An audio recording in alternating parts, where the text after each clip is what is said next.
Hey guys, come Mr. Kayo. Welcome back to the channel. Today I'm going to be reacting to It's More Fun in the Philippines, a tourist perspective. So I think it's gonna be fun. Let's get started.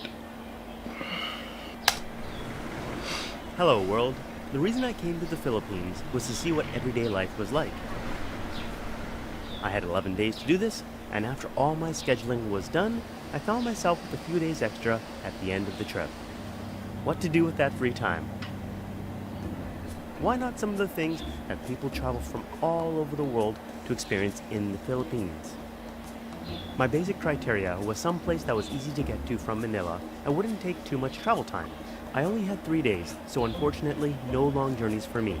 I ended up picking El Nido because even though I didn't want to go to well-known tourist spots, in comparison to Metro Manila, it felt a lot more chill, and with the boat tours, I'd be able to get out and enjoy the water. The normal backpacker journey would probably take a flight to Puerto Princesa and then spend anywhere from 5 to 9 hours on the van or bus trip up there. I didn't have that kind of time, so I booked a direct flight with Air Swift. The tickets, costing 13,518 PHP, was a bit more than what a minimum wage worker would make in Metro Manila in a month. In That's USD, expensive. this is like $250, so nothing extravagant. I got lucky with my flight because this is what happened to the flight scheduled right before me. It was delayed. Well, I didn't record any good audio, but basically the flight got cancelled and people were none too happy. While my flight was delayed for about an hour or so, at least I got to board the plane. The one nice thing about going to a smaller place like El Nido was that I felt safe to walk around freely without a guide with all my camera gear. On my first day, I rented a scooter for 500 pesos, no paperwork needed, and cruised around. When I got to Nakpan Beach, I threw my drone up in the air and captured some of the lovely scenery before some clouds rolled in. So beautiful. Many Filipinos asked me if I was bringing my family, and sadly no, I didn't because I was planning on interviewing people around Manila most of the time. But if I could have taken them to this area, I know the kids would have loved the beach over here. It's a gorgeous place. Even though I had heard a lot about this the beach, waters are it wasn't so really crowded at all. clear and beautiful. While there are some commercial establishments here, you can tell it still hasn't been overly developed yet. The other side of the beach seemed like a working village. And if I flew my drone in just a little bit, you can see that these aren't resort properties, but where everyday people live. So the main strip of El Nido is where in fact I avoided staying. I chose to stay at a bed and breakfast place about 10 minutes away from the center. The noise over here was mainly nature, which I was totally fine with. The local government has recently made moves to rehabilitate the beachfront, which includes an enforced 3-meter beachfront easement. Essentially, anything within 3 meters of the beach needed to be removed. While good in theory, the implementation went ahead without plans for things like roads. So the road to the area where I was staying was removed, and people had to drive along the beach. So technically, they rehabilitated it. But, I don't think vehicles driving along the beach was what they had in mind. I do believe they'll fix this eventually, and maybe they have already now. I didn't know this at the time, but the seemingly picturesque beachfront full of tour boats was at one point polluted with too much raw sewage. High fecal counts meant swimming was not allowed. The government has been putting measures into place to manage this, which is great to hear. I read that they are actually considering doing more to turn this into an even nicer beachfront.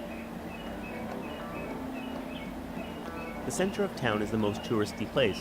I stopped by here to eat some meals, but otherwise avoided it. If you're a partier, I suppose you'd have a good time. For me, I preferred it 1.5 kilometers down the road at Krong Krong Beach. This was way more developed than Nakpan Beach, but not so busy with boats like El Nido that you couldn't use the beach for beach things like laying around or swimming. It could have been the time of year I went, but it honestly wasn't that busy. There were open spaces at restaurants and cafes, and even some speedy Wi-Fi that I could tap into to finally talk to my family. The best part was the sunset, which was more nice gorgeous sunset. than what I can show Really you on beautiful. camera.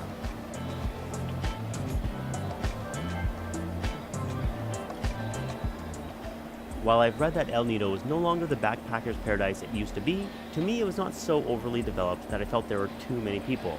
Although, I saw some developments leading up to the beach, so it's changing. The real time that I could say, yeah, it would be nice to be more secluded in El Nido was the boat tours. The regular group boat tours brought you to what makes El Nido famous, the island hopping. The scenery was stunning. Wow. But I can totally understand Lots how of who people are able here. to experience this in a small group would have a different vibe than having over 100 people in the same area. I'm told that you can go on private tours that can take you at different times so that you can get to places when they're less crowded. If you have the money, I'd recommend doing that. In truth, all the scenery was so gorgeous that I don't think it would have mattered where they took me. So I would have preferred going to less popular spots. Wow.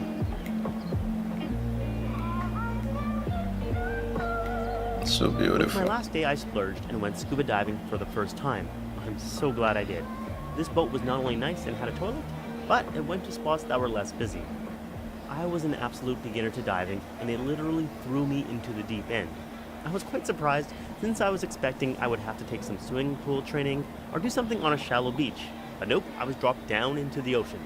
Admittedly, it wasn't too far from shore or the boat, and I think it was only 5 meters down or so at the start. Before being dropped in, my only training was what my instructor shouted at me as we were cruising along at full speed on the way to the diving spot. When I asked him to repeat his instructions, he was a bit stern, but confident, saying to pay attention when you're underwater and don't worry, he'll show me what to do. He wasn't wrong. When he dropped me down, we had to do all our communication visually. I screwed up a bunch of times, but eventually I got it. While I think my wife would have freaked out in this kind of situation, I would totally do it again this way. What was also good was that since I was a total newbie, all my scuba diving was one-on-one with my experienced guide, so I felt quite safe.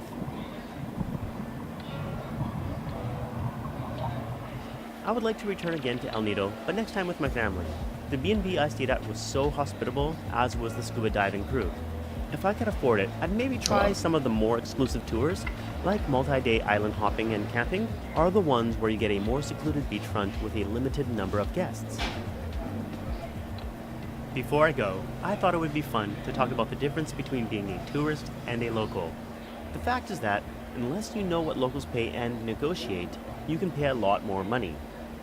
Like a ride that would cost a local 10 pesos can be 100 for the tourist. And if you're getting off a flight from That's the nice airport, outstanding. there's no way to avoid jacked up fees for transportation on the trikes. If I didn't have all my gear, I totally would have walked the 5 kilometers or 3 miles. In Metro Manila, I encountered this foreigner pricing as well. For example, one day I was going to meet a local to do a pedicab tour around Intramuros, a historical city area. Unfortunately, my friend couldn't make it, so when a driver approached me with the official pricing, which is 350p per half hour, I was a bit confused because I told him that my local friend said it would be 150p. And what do you know? He flipped it around and it was 150p just for me, the local pricing. I obviously rode like a local. Now looking back at the footage, and wait a sec, while I hack this and enhance the image, there we go. There's another set of pricing right on the front of the pedicab. 200 for foreigners, 150 for locals, and as low as 50 for a student. While I rode for the local pricing, I encountered another issue. The trip seemed like it would never end. After 2 hours, when it was finally over, I was charged for 2.5 hours. Yeah, somehow an extra half hour miraculously appeared. But of course, hearing a story about his family, I gave him 1,000 pesos note and told him no change necessary. This is much better than when I tried to catch a trike for a 30-minute ride from the UN station to PNR Pasay station in Metro Manila. The trike guys wanted to charge me 2,000 pesos, which I flatly rejected. After 40 minutes of waiting, I was finally able to catch a Grab, which is like Uber, and it cost me 238 pesos. Wow. So the price went from about $40 US to $5 US. That's Back crazy. in El Nido, part of my camera equipment broke and I needed to get an Allen key. After searching around many shops, I finally found one that sold it. And she brought this out and I said, I only need this one actually. But she said, sorry, you have to buy the whole thing. It's 130 pesos. So I said, fine. So she went to the back, got the set, and when she came back, she said, it's 180 pesos. And I thought, this is a little bit weird. How did the price jump 40% in 40 seconds? So I just slid Because you're a 130 foreigner. pesos onto the counter and took the set of keys. She obviously took the money. What I know is happening is that they see a foreigner and they know we'll pay much more than locals. I totally get why they do it. Now the thing is, I think tourist pricing and local pricing is a fair practice. Locals simply don't have the wealth that tourists have, and it's a shame to price locals out of their own communities and services. My only wish, though, would be that there was a more transparent and structured way of doing this. It's just not a great feeling when people are constantly trying to maximize the amount of money they can extract from you. So I thought, That's true. what is something that other countries do to make that tourism experience great for both the locals and the tourists? One thing that I found out was a tourism tax. Japan actually kind of has this, where anyone over 2 years old exiting the country, regardless of nationality, has to pay 1,000 yen, which is like 10 US dollars. Edinburgh has voted to enact a different form of this, where you pay an extra tourist fee per night you stay in the city. In fact, El Nido does have something similar. It's called the ETDF, or Ecotourism Development Fee. This is tacked on to island hopping tours and costs 200 pesos. The funds are earmarked for protecting the environment, improving tourism, and a mix of some other things. All in all, I would gladly pay more money to standardize some services and ensure fairness, whether it's consistent pricing for transportation, maintaining infrastructure, protecting the environment, and of course, making sure that locals are equally benefiting from that sweet, sweet tourism cash. Damn. But now These that I think locations about are it, so I don't know beautiful. how a tourism tax would result in any type of standardized pricing. So I think I should just throw that idea out the window. But what I do know is that I would have had a lot more fun in the Philippines if I wasn't constantly trying to think about, hey, is this person trying to grossly overcharge me? Because on the one hand, I feel like a bit of an idiot and a bit violated if I'm being charged a price that I don't think is fair. But on the other hand, I feel like an a-hole if I'm trying to not pay a price that I can actually afford to. So, this is the end of my series Fair on the enough. Philippines. A hard thing for me to reconcile was the incredible income inequality that I saw. I was so much more wealthy than the average Filipino. It honestly felt hard to relax when I knew I was enjoying a lifestyle that so many locals couldn't. In making this video series, going to the Philippines and not talking about the parts that aren't as glamorous, I just felt like I was doing a disservice. I'd be pretending everything was great when in fact I experienced many things that I struggled to understand. My feeling is that if you really want to tell the story of a people, of a country, you need to go and experience what they do on the day-to-day. In my time there, Exactly. I barely scratched the surface.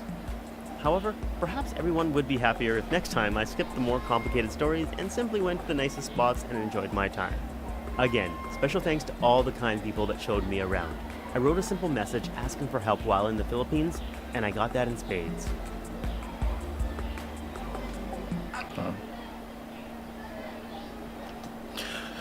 Okay, that was quite interesting, but what intrigued me was the pricing part.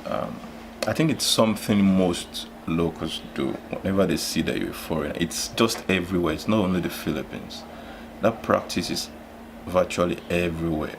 Go to any tourist center, any tourist attraction center, and then you find out that people charge foreigners more than what the locals would pay. I just think it's like a kind of universal thing. What I think of that is just that they shouldn't charge too much. It should be something that is fair. That's my perspective on it. Alright guys, thanks for watching. Make sure to leave a comment, make sure to subscribe, and I'll see you all later.